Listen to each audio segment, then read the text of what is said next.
Clear written participant instructions for the group that you're leading will keep you, everyone helping you, and everyone you're leading headed in the same direction. I want your organization to be successful, so I'm going to show you the letter I give to the guardians of the students in my club. I'll break down the 3 sections of the letter so you can provide something similar for your club. Hi there, I'm Bethany Baldwin. I'm a leader just like you, trying to navigate the ever-stressful task of organizing a club of people that I deeply care about. And this is what I give them several times a year.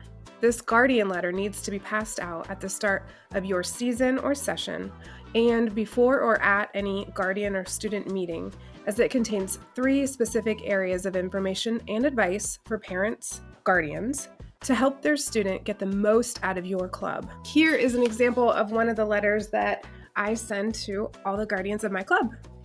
You'll start with Dear Guardian of a student who will be participating in, and insert your program or event.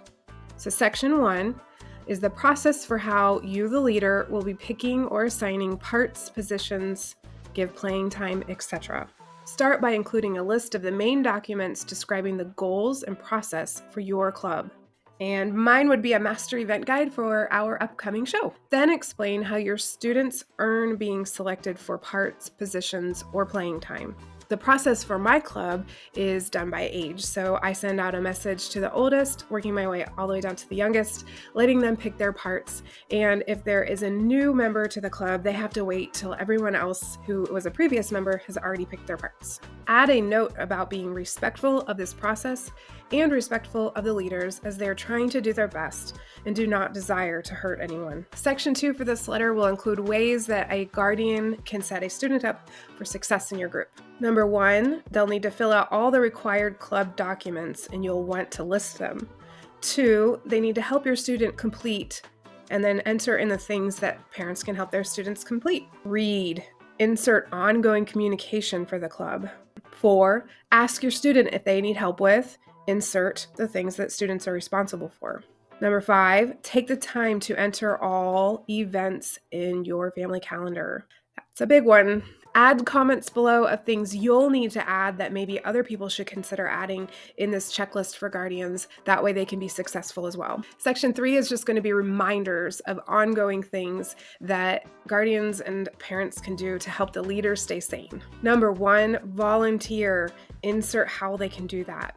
Number 2, remind your student to insert things specific to your club.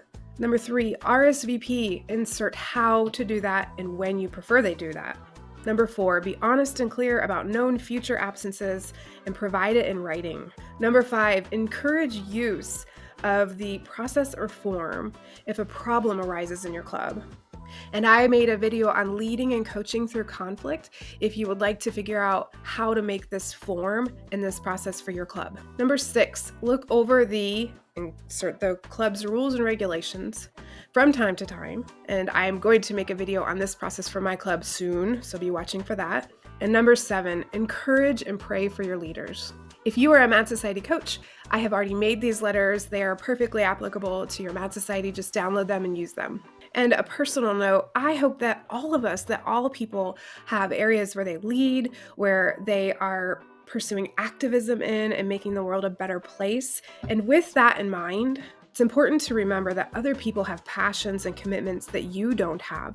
This means that you and your club might not actually be high on their priority list. Do not take this personally because you're probably not contributing to what they are passionate about. Be reasonable when you set goals and expectations for your club and respect the reasons others are partaking of your club. We want to be supportive and certainly not disruptive of each other's goals and groups. We definitely want to aim to not disrupt each other's callings. And if you would like to find my video on helping you find, select, and maintain an app for your club, go ahead and do that. And don't forget to subscribe.